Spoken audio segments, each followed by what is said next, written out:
Film की शुरुआत होती है अंटार्कटिका के बर्फीले इलाकों से, जहां अमेरिका का एक रिसर्च बेस बना हुआ है। वहीं हमें मिलता है जेरी, जो इस जगह का गाइड है। उसे यहाँ की हर एक जगह की पहचान है। जेरी के पास हैं उसके प्यारे डॉग्स, जो उसके लिए सिर्फ जानवर नहीं बल्कि परिवार जैसे हैं। वो हर एक को नाम से पुकारता है। उनमें उसकी सबसे खास साथी है माया, जो इस पूरी टीम की लीडर है। सुबह के वक्त जेरी डॉग्स को उठाने आता है, क्योंकि आज उन्हें एक नया मिशन मिलने वाला है। धीरे धीरे सब उठते हैं और तभी आकाश में एक विमान उतरता है। वो प्लेन लेकर आती है केट, जो कभी जेरी की गर्लफ्रेंड रह चुकी है।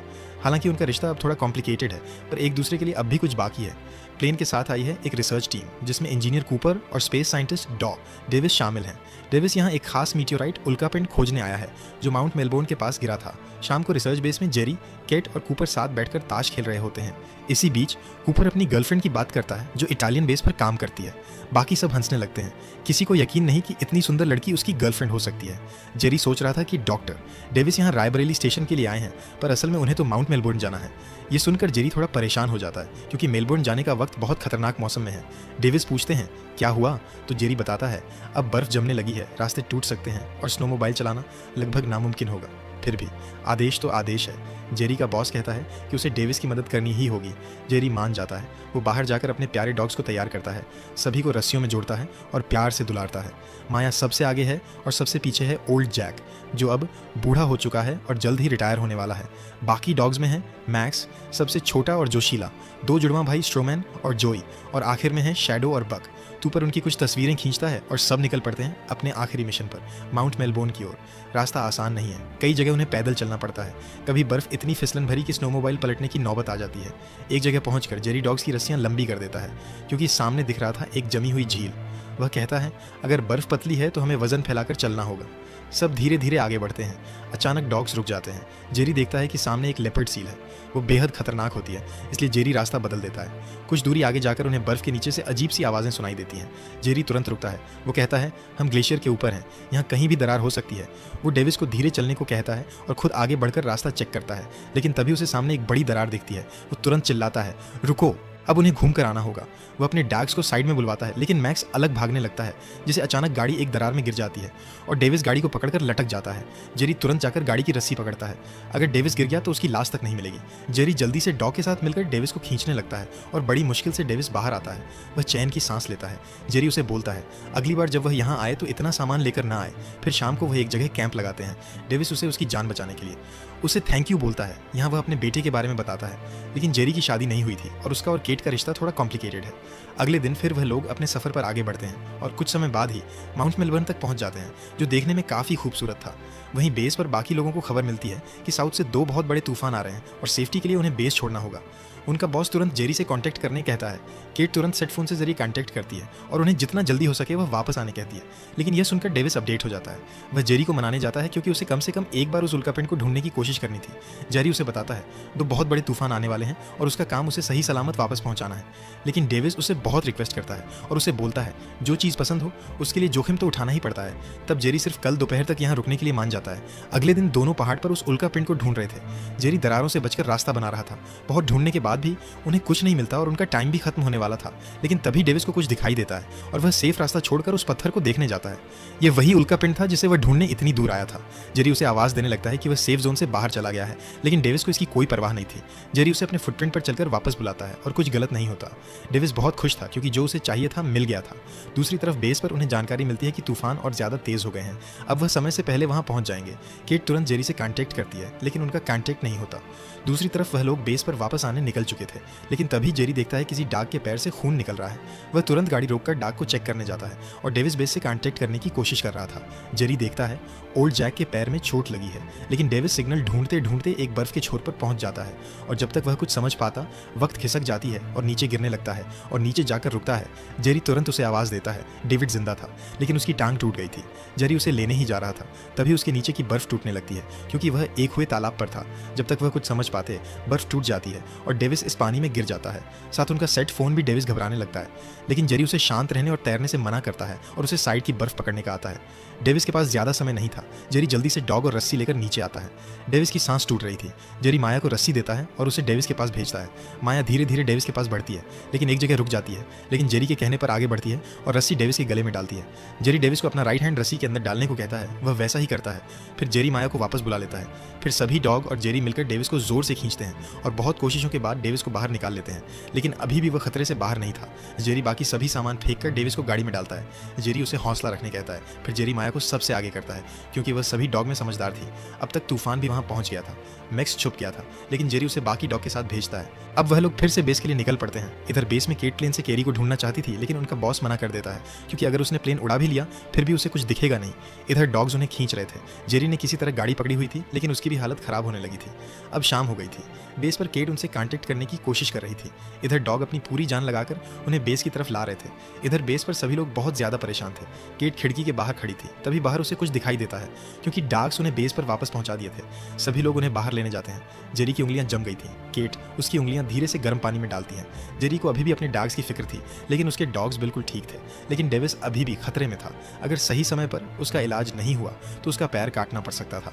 उनका बॉस केट को जल्दी से प्लेन रेडी करने कहता है, लेकिन फिलहाल वह डॉग्स को अपने साथ नहीं ले जा सकते थे, क्योंकि वजन बहुत ज्यादा था। कैट उन्हें अगली ट्रिप में ले आएगी। जेरी उनके साथ रुकने को कहता है, लेकिन उसकी उंगलियां बुरी तरह जख्मी हो चुकी थी। उसे इलाज की जरूरत है। कैट कहती है वह डॉग्स को ले आएगी, इसलिए जेरी ना चाहते हुए भी मान जाता है। फिर सभी डेविस को प्लेन में रखते हैं, लेकिन मैक्स किसी तरह अपनी चैन खोलकर जेरी के पास आ जाता है। लेकिन जेरी कूपर के साथ जाकर सभी डॉग को अच्छे से बांध देता है। जेरी माया से वादा करता है वह वापस जरूर आएगा, जब तक वह सभी का ख्याल रखें। फिर वह लोग वहाँ से निकलने लगते हैं और सारे डॉग्स उन्हें देख रहे थे। जेरी को भी वहाँ से जाना नहीं था, लेकिन उसे जाना पड़ता है। सारे डॉग्स उन्हें देख रहे थे, खासकर माया, और ना चाहते हुए भी जेरी सारे डॉग्स को वहीं छोड़कर चला जाता है। फिर हम एक और बेस देखते हैं। थोड़ी देर बाद जेरी उठता है। दरअसल वह बेहोश हो गया था। उठते ही वह कूपर से पूछता है कैट ने उन डॉग्स को लाया नहीं, लेकिन कूपर उसे बताता है तूफान बहुत बढ़ गया है और ऑफिसर ने उन्हें वापस जाने नहीं दिया। ये सुनते ही जेरी तुरंत बाहर जाता है। बाहर उसे केट मिलती है। उसे जल्दी से बेस पर वापस जाना था, लेकिन केट उसे बताती है मौसम बहुत खराब हो गया है और उनके सीनियर्स ने सर्दियों के खत्म होने तक सब कुछ रद्द कर दिया है। ये सुनते ही जेरी हायर अथॉरिटी के पास जाता है। वह बताता है उसके बेस पर अभी भी उसके डॉग्स हैं, लेकिन वह उसे बताता है एक और तूफान आने वाला कि अगर उन्होंने अभी लोगों को यहाँ से नहीं निकाला तो सब लोग यही फंस जाएंगे। जेरी ऑफिसर से एक प्लेट मांगता है, वैसा ही प्लेन जिससे वह यहाँ आए हैं, क्योंकि वह सिर्फ 3 घंटों में ही वापस आ जाएगा। लेकिन वो ऑफिसर उसकी बात नहीं मानता। अब जेरी बहुत ज़्यादा अपसेट हो गया था। उसे केट मिलने आती है। वह उसे दिलासा देने की कोशिश करती है, लेकिन जेरी उसे बताता है उन्होंने डॉग्स के गले में टाइट बेल्ट बांधा है। इसका मतलब इस तेज तूफान में डॉग्स बच नहीं पाएंगे। केट ने उससे वादा किया था जो निभा नहीं पाई। जेरी उसे कुछ बोल देता है, जो सुनकर कैट नाराज होकर वहाँ से चली जाती है। अब डॉग्स को भूखे प्यासे वह बंद है। वह और जेरी का इंतजार करते हुए 4 दिन हो गए थे। अब जेरी भी वॉशिंगटन पहुंच गया था। वह बहुत सारी डिपार्टमेंट्स और एनजीओ से मिलता है ताकि किसी भी तरह वापस जाने की फंडिंग जुटा सके, लेकिन कोई भी उसकी मदद नहीं करता, क्योंकि 25 साल में इतना बड़ा तूफान नहीं आया था। इन सबसे जेरी बहुत परेशान हो जाता है। दूसरी तरफ डॉग्स अभी भी बंधे हुए थे। तभी तेज हवाओं से वहां लगा झंडा निकल जाता है। उसे देखते ही बग अपनी चेन तोड़कर उस झंडा की तरफ भागता है। उसे देखते ही बाकी डॉग भी अपनी चेन तोड़कर उसके पीछे भागते हैं। ट्रूमैन अपने भाई जय की चेन तोड़ने में मदद करता है, लेकिन मैक्स नहीं खुल पाता और ओल्ड जैक कोशिश तक नहीं करता, क्योंकि वह सबसे बूढ़ा है और उसके पैर में चोट भी लगी थी। दूसरी तरफ जेरी डेविस से मिलने जाता है। उसके पैर में प्लास्टर बंधा हुआ था। दोनों एक दूसरे से मिलकर बहुत खुश होते हैं। जेरी उसे उनकी फोटो दिखाता है, फिर उसे बताता है उसे बेस पर वापस जाना है। उसने बहुत कोशिश की, एनजीओ और फाउंडेशन से भी बात की, लेकिन उसे बहुत टाइम लग रहा है और 1 हफ्ते में सर्दियां शुरू हो जाएंगी। फिर 3 महीनों तक कोई भी वहां नहीं जा सकता। इसलिए वह डेविड से मदद मांगने आया था, क्योंकि डेविस की यूनिवर्सिटी साइंस फंड में अच्छी पहचान है। उसे बस अकेले जाना था और 3-4 दिन में वह वापस भी आ जाएगा, क्योंकि वह सो नहीं पाता। उसे अपने डॉग्स की याद आती है, लेकिन डेविस उसे समझाता है बहुत दिन हो चुके हैं, शायद डॉग्स बच नहीं पाए होंगे। लेकिन जेरी को यह अपनी आंखों से देखना था, लेकिन डेविस उसकी मदद करने से मना कर देता है। उसका मानना था यह बस पैसों की बर्बादी है। डेविस जेरी को सब भुलाने कहता है, लेकिन जेरी कहता है क्या वह कभी उन डॉग्स का एहसान भुला सकता है। इस बात का डेविस के पास कोई जवाब नहीं था। दूसरी तरफ डॉग्स को 15 दिन हो गए थे। तभी मैक्स को एक पंछी दिखाई देता है और मैक्स भी अपनी चेन तोड़कर उस पंछी के पीछे भागता है। बाकी लोग भी उसके पीछे जाते हैं। वह पंछी उड़ जाता है। सभी डॉग उसके पीछे जाते हैं, लेकिन ओल्ड जैक वही था। माया उसे उठाने की कोशिश करती है, फिर उसकी चेन भी तोड़ने की कोशिश करती है, फिर उसे पर लगाकर उठने भी कहती है, लेकिन ओल्ड जैक नहीं उठता। अब माया के पास और कोई रास्ता नहीं था, इसीलिए वह उसे चाट कर अलविदा कहती है और बाकी डॉग्स के पीछे चली जाती है और ओल्ड जैक वहीं अकेला रह जाता है। फिर वह सभी पंछी का पीछा करते हुए उनके झुंड तक पहुंचते हैं, लेकिन मैक्स के भौंकने से वह वहां से उड़ जाते हैं और दूसरी जगह बैठ जाते हैं। फिर माया वहां आती है। वह डॉग्स को दूसरी दिशा में भेजती है और मैक्स को वहीं बैठा देती है, क्योंकि वह अक्सर गड़बड़ कर देता है। सभी डॉग पंछियों के झुंड की एक तरफ जाते हैं और माया दूसरी तरफ जाती है। फिर माया धीरे धीरे झुंड की तरफ बढ़ती है। सभी डॉग उसके इशारे का इंतजार कर रहे थे। फिर माया भौंकते हुए घोड़े की तरह दौड़ती है और बाकी लोग भी दौड़ना शुरू करते हैं। पंछी उड़ने लगते हैं, लेकिन दूसरी तरफ से भी डॉग्स आते हैं और उनके उड़ने से पहले वह 3-4 पंछियों का शिकार कर लेते हैं। फिर सभी डॉग पंछी लाकर एक एक करके माया के सामने रख देते हैं। माया एक पंछी उठा लेती है और बाकी सब इतने दिनों बाद कुछ खा रहे थे, लेकिन मैक्स को कुछ नहीं मिला था, लेकिन शार्टी उसके साथ अपना खाना शेयर करता है। इस तरफ जेरी अपने घर आ गया था, लेकिन वह अभी भी बहुत परेशान था। वह अपने डॉग्स को बहुत मिस कर रहा था। दूसरी तरफ डॉग्स को सर्वाइव करते हुए 50 दिन हो गए थे। अब सर्दियां भी शुरू हो गई थी और अंटार्कटिका का पानी भी जमने लगा था। एक रात डॉग्स को आसमान में रंग बिरंगी रोशनी दिखाई देती है जो जमीन तक आ रही थी। मैक्स उस रोशनी से खेलना शुरू कर देता है और उसे देखकर बाकी डॉग भी उसके साथ खेलने लगते हैं। माया सभी को मना कर रही थी, लेकिन जोई कुछ ज्यादा ही एक्साइटेड हो गया था। वह ढलान के छोर पर आ गया था। तभी उसके उछलते ही किनारे की बर्फ टूट जाती है और जोई यहाँ से सीधा नीचे गिर जाता है। सभी उसे जाकर देखते हैं, लेकिन जोई उठ नहीं पा रहा था। सभी उसके पास जाते हैं। जोई जिंदा था, लेकिन उठ नहीं पाता। उसका भाई ट्रूमैन उसके साथ बैठ जाता है। अब अगले दिन सुबह सब उठते हैं। माया जोई के पास ही थी, लेकिन जोई ही मर चुका था। ट्रूमैन अपने भाई को चाटने लगता है और उसे उठाने की कोशिश करता है, लेकिन माया समझ गई थी अब कुछ नहीं हो सकता। उन्हें यहाँ से जाना होगा और बाकी सब भी उसके पीछे आने लगते हैं। लेकिन ट्रूमैन और मैक्स वहीं थे। फिर ट्रूमैन भी माया और बाकी डॉग्स के पीछे चला जाता है, लेकिन मैक्स फिर से जोई के पास जाकर बैठ जाता है। माया आगे मैक्स के आने का इंतजार करती है, लेकिन वह नहीं आता, इसीलिए वह आगे बढ़ जाते हैं। फिर मैक्स उनकी तरफ बढ़ता है, लेकिन कोहरे में उसे कोई दिखाई नहीं देता। वह उन्हें आवाज़ भी देता है, लेकिन कोई जवाब नहीं आता। अब बेचारा मैक्स अकेला पड़ गया था और वह सबसे छोटा है। दूसरी तरफ हम जेरी को देखते हैं। वह बच्चों को बोट चलाना सिखा रहा था। तब उससे मिलने केट आती है और उसके साथ उसका डॉग भी था। फिर दोनों बात करते हैं, क्योंकि जेरी उसके कॉल्स का जवाब नहीं दे रहा था। वह बताती है वह किसी इंजीनियर को डेट कर रही है। ये सुनकर जेरी हंसता है कि एक इंजीनियर को भी गर्लफ्रेंड मिल गई। फिर वह जेरी को मूव ऑन करने के लिए कहती है, क्योंकि जो कुछ भी हुआ जेरी उसका जिम्मेदार खुद को मानता है। फिर अगले दिन जेरी किसी से मिलने जाता है। वह मिंडो से मिलता है। वह डॉग ट्रेनर है। जेरी उससे माफ़ी मांगता है, क्योंकि वह सभी डॉग्स मिंडो के ही थे। उसने ही उन्हें पाल पोस कर बड़ा किया था। जेरी कहता है उसे कुछ समझ नहीं आ रहा कि वह क्या करे। फिर मिंडो उसे अपने पिता की एक कहानी बताता है। एक बार उसके पिता पर एक भालू ने हमला किया था। तब उनके साथ 6 डॉग थे, लेकिन 2 उन्हें बचाते बचाते मारे गए और 4 गायब थे। ठीक होने के बाद वह उन डॉग्स को ढूंढने चले गए। मिंडो का कहना था उसके डैड इसलिए गए क्योंकि वह डॉग्स की बहुत रिस्पेक्ट करते थे। वह कहता है काम ऐसा करो जिससे तुम अपने आप पर गर्व कर सको। ये सुनकर जेरी में एक नया जोश आता है। वो तुरंत निकलने की तैयारी करता है, क्योंकि डेविस को नेशनल साइंस बोर्ड उस उल्कापिंड को ढूंढने के लिए अवार्ड देने वाली थी। इधर डॉग्स को सर्वाइव करते हुए 133 दिन हो गए थे।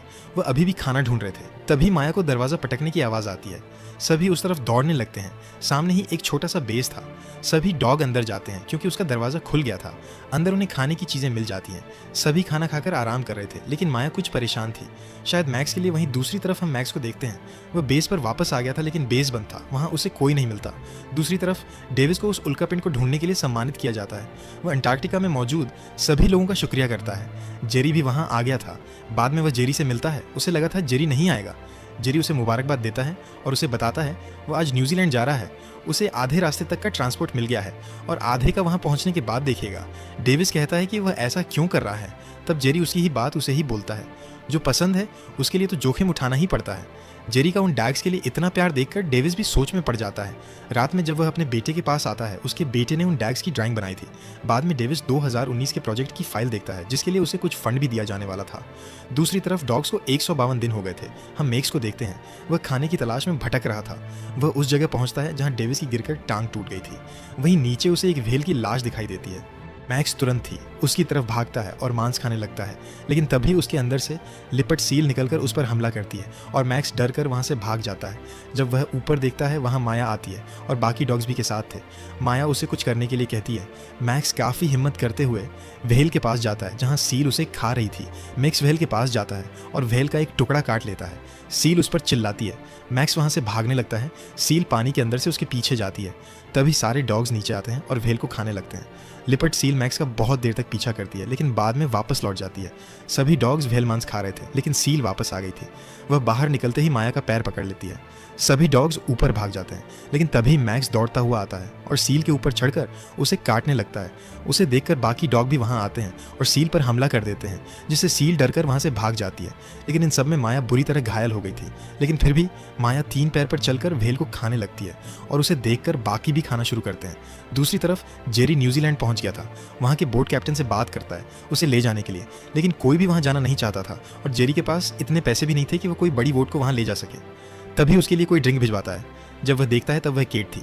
जेरी जाकर उससे मिलता है, लेकिन वहाँ सिर्फ केट नहीं, कूपर भी था और उनके साथ डेविस वहाँ आया था। दरअसल उसने किसी तरह जेरी के लिए फंडिंग जुटा ली थी और उनके बेस तक जाने का इंतजाम भी कर लिया था। जेरी ये जानकर बहुत खुश होता है। फिर वह लोग एक चॉपर के पास आते हैं जिसे केट उड़ाती है। दूसरी तरफ अब माया से चलना भी मुश्किल हो गया था। वह एक जगह बैठ जाती है और बाकी डांग्स भी उसके साथ ही वह रुकते हैं। इस तरफ सभी चॉपर से एक बहुत बड़े शिप पर आते हैं। वह शिप उन्हें अंटार्कटिका पहुंचाने वाली है। रात में जेरी कैट से मिलता है। कैट उसे बोलती है जब वह बेस पहुंचेंगे तब शायद उन्हें डॉग्स की लाश ही मिले, लेकिन जेरी को यह करना था खुद के लिए और अपने डॉग्स के लिए। फिर कैट उसे बताती है कि उस इंजीनियर के साथ उसकी बात नहीं बनी। ये जानकर जेरी बहुत खुश होता है। इस तरफ माया की हालत खराब होती जा रही थी। दूसरे दिन सुबह एक तूफान आता है। माया उसी जगह बैठी रहती है और उसे कोई छोड़कर जाता भी नहीं। दूसरी तरफ जेरी और उसकी टीम उस पावरफुल शिप से बर्फ तोड़ते हुए आगे बढ़ रही थी। वह किसी तरह अपना टाइम पास कर रहे थे क्योंकि वह बेस से सिर्फ 100 मील दूर है, लेकिन शिप एक बहुत ही बड़े बर्फ को तोड़ नहीं पाता।